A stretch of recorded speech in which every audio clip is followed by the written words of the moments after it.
नाम है जीवधारियों में वर्गीकरण या जीवधारियों का वर्गीकरण, क्लासिफिकेशन ऑफ द ऑर्गेनिज्म। मतलब क्या, इसका मतलब क्या है? जीवधारियों का वर्गीकरण करने का मतलब क्या है? मतलब यह है कि जितने भी इस धरती पर जीव हैं, प्राणी हैं, सबको यदि एक ही जगह रख दिया जाए तो उनको पहचानने में परेशानी होगी। इसलिए इनको अलग अलग वर्गों में बांट करके रखना जरूरी हो गया। तो इसमें इनके खाना पीना, इनका रहन सहन, उनका आचरण, उनका स्वभाव, उनका आकार, ये सारी चीजों को देखते हुए अलग अलग भागों में डिवाइड कर दिया गया। तो अलग अलग डिवाइड कर दिया गया तो इसको पहचानने में परेशानी नहीं होगी और आसानी से ये पहचान में आ जाएंगे। इसलिए जीवधारियों का वर्गीकरण किया गया, मतलब यही है। जरूरी क्यों हो गया? जरूरी इसलिए हो गया कि एक जगह रहेंगे तो एक बार में हम उसको पहचान लेंगे। जैसे समझिए, आपके घर में आपकी मम्मी खाना बनाती है, किचन है, किचन में अगर एक यहाँ पर रख दी मिर्चा, वहां पर रख दी धनिया, वहां पर रख दी लहसुन, यहाँ पर रख दी तिलहन इत्यादि मसाला, इधर उधर रख करके रख दिया गया। यदि आपको कहा जाए कि धनिया लेकर आओ, तो आप कभी उधर जाएंगे, कभी उधर जाएंगे, कभी उधर जाएंगे, कभी इधर जाएंगे, कभी इधर जाएंगे, कभी उधर जाएंगे, आपको परेशानी होगी। यहाँ तक कि जो रखा है उसको भी परेशानी होगी। इसलिए जितने मसाला होते हैं एक जगह रख दिया जाता है। जैसे धनिया हुआ, तोरी हुआ, लहसुन हुआ, मिर्चा हुआ, जीरा हुआ, मेथी हुआ इत्यादि जितने भी मसाला है एक जगह रख दिया गया। अब आप वहां जाइएगा मसाला वाला ग्रुप में, तो मसाला वाला ग्रुप में जाइएगा, आपको कोई भी मसाला वाला ग्रुप में यदि मसाला खोजना होगा तो नामकरण उसका रखा हुआ है कि किस चीज को हमको उठाना है, बस टास्क से क्या कीजिएगा, आप उसको ले लीजिएगा। तो इसलिए वर्गीकरण करना बहुत जरूरी हो गया। तो जिस तरह से हमारे रसोई घरों में हर चीज का अलग अलग व्यवस्था करके रखा गया है, मसाला अलग रखा गया है, दाल का साइज अलग रखा है, खेसारी मूंग मसूर सब एक जगह रखा गया है, उस वहां पर पहचाना जाएगा कौन दाल हमको लेना है तो उस दाल को उठा सकते हैं। उसी तरह से धरती पर जितने भी जीव हैं, प्राणी हैं, सबको अलग अलग डिवाइड किया गया। जितने प्राणी हो अलग अलग वर्गों में बांट दिया गया, उनके स्वभाव के अनुसार, उनकी रचना के अनुसार, उनकी खान पान के अनुसार बांट दिया गया। और बांटने से वैज्ञानिकों को पहचानने में आसानी होगी और आसानी से उसके विषय में हम अध्ययन कर सकते हैं। इसीलिए क्या किया गया, जीवधारियों को वर्गीकृत किया गया। समझ में आ गया? मतलब समझ में आ गया और क्यों जरूरी है ये भी समझ में आ गया। अब इसको बांटने का काम जो है सबसे पहले द्विपदी में बांटा गया था, माने दो भाग में बांटा गया था।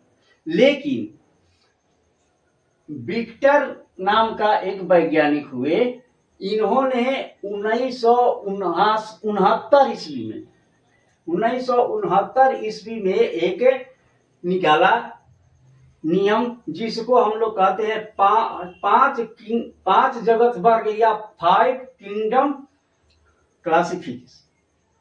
ठीक है, तो इनके अनुसार इसको 5 भागों में बांट दिया गया है। यानी धरती पर पाए जाने वाले जितने भी प्राणी हैं सबको 5 वर्गों में बांट करके अब उसका अध्ययन करना हम लोग शुरू करते हैं। तो सबसे पहले आता है मोनेरा।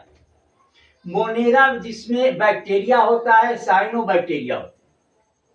तो ये बैक्टीरिया होते क्या हैं, तो एक कोशीय होते हैं। और इस बैक्टीरिया का जो एक कोशीय होते हैं इसमें केंद्रक नहीं होता है।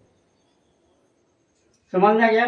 तो ये है मोनेरेगा वर्ग। और इसके बाद होता है प्रोटिस्टा। प्रोटिस्टा का मतलब होता है इसमें आते हैं अमीबा आता है, यूग्लिना आता है, डायटम आता है। क्योंकि ये भी एक कोषीय होते हैं लेकिन इसमें केंद्रक पाए जाते हैं और इसके अनुसार ये विभेजित होते रहते हैं। तो कहने का मतलब है कि प्रोटिस्टा को एक अलग डिवाइड किया गया, अलग वर्ग में रखा गया, जिसमें अमीबा, यूग्लिना, डायटम इत्यादि को रखा गया। इसके बाद है फंजाई या फंगी। तो इसको क्या किया गया, इसमें ईस्ट आता है जो एक कोषीय होता है और बहुकोषीय मशरूम होता है। तो एक कोषीय जो होता है यह हमको खाना पीना बनाने में कार्य आता है, जैसे पाव रोटी वगैरह जो बनाए जाते हैं, केक वगैरह बनाए जाते हैं, उसमें ये काम आते हैं। ईस्ट जिसको कहते हैं ये एक कोषीय होते हैं। और मशरूम जो होता है बहुकोषीय होता है, जिसको अब बहुत चाव से खाते हैं, कहते हैं कि मुर्गा का सब्जी ये खा रहे हैं, मुर्गे खा रहे हैं। इसमें प्रोटीन बहुत अधिक मात्रा में पाया जाता है, ये भी आप जानते हैं और आप अच्छी तरह से खाते हैं। तो जैसे मुर्गा का टांग चूड़ करके खाते हैं, उसी तरह से मशरूम का भी आप खाते हैं, चाव से बनाते हैं, चाव से खाते हैं और टेस्टी होता है। खैर उस सब मतलब नहीं है, हम लोग तो पढ़ाई कर रहे हैं ना यहाँ पर। तो ईस्ट है और उसके बाद मशरूम है, ये थोड़ा सा जानकारी के लिए मैंने बताया। तो मशरूम जो होता है, मशरूम बहुकोषीय होता है। मशरूम को कुकुरमुत्ता भी कहा जाता है। इसके बाद है प्लांटी। प्लांटी क्या है, प्लांटी शैवाल होते हैं, ब्रायोफाइटस होते हैं, जिम्नोस्पर्म होते हैं। ये क्या होते हैं, ये रंग बिरंगी होते हैं और ये अपना भोजन जो होते हैं अपना स्वयं बनाते हैं और स्वयं खाते हैं। तो शैवाल अपना भोजन बनाते हैं, अपने तरह से पाए जाते हैं, ये पौधे के रूप में पाए जाते हैं, ये पौधे होते हैं।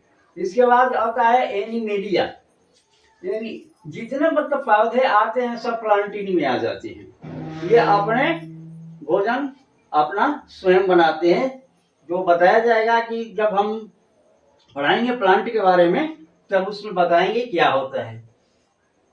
एनिमालिया, एनिमालिया क्या है, इसमें हाइड्रा, केचुआ, मछली, तिलचट्टा, पक्षी, जितने स्तनधारी हैं यानी बच्चा देने वाले जितने जीव हैं वे, जैसे हम मनुष्य और ये जितने जानवर हैं, चमगादड़ है, ये जो उसको क्या कहता है, स्तनधारी कहता है। अर्थात जो अपने बच्चे को दूध पिलाता है उसको स्तनधारी कहा जाता है।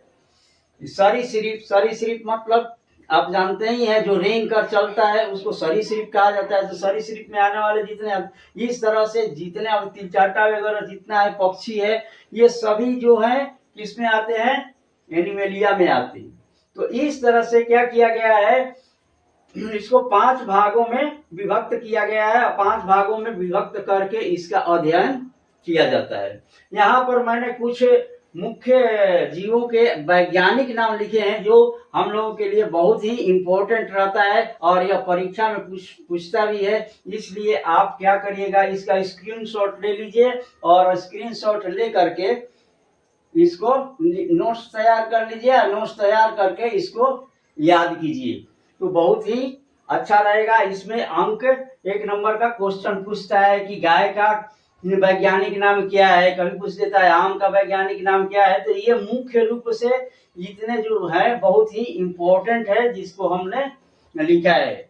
इस चीज को याद करना आपका काम है, आप याद रखेंगे तो आपके लिए फायदेमंद होगा। आप अच्छी तरह से पढ़ें और अच्छी तरह से जानें। एक बात मैं आपसे कहना चाहता हूँ, मैं कल से फिजिक्स, केमिस्ट्री और बायोलॉजी ये तीनों का अलग अलग से हम वीडियो बनाने जा रहे हैं और वीडियो बना करके रोज डालते हैं। मतलब जब तक हम चाहे स्थिर रहेंगे, स्वस्थ रहेंगे, तब तक आप लोगों को पढ़ाते रहेंगे और हम वीडियो बना करके आप तक पहुंचाते रहेंगे। आपको किसी तरह का टेंशन होने की जरूरत नहीं है।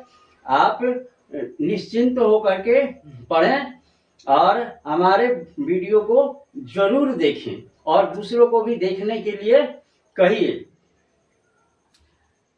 कल मैंने आप लोगों को बना करके भेजा है परिचय। जीव विज्ञान किसे कहते हैं, जीव विज्ञान किसे कहते हैं, रसायन विज्ञान किसे कहते हैं, भौतिक विज्ञान किसे कहते हैं, इनकी कितनी शाखाओं में बांटा गया है, इनसे क्या लाभ है, इनका क्या महत्व है, इन सारी चीजों को मैंने उसमें बताया है। तो इस प्रकार से आज का ये है दूसरा पाठ, जिसको जीवधारियों का वर्गीकरण मैंने आप लोगों को बताया। Thank you.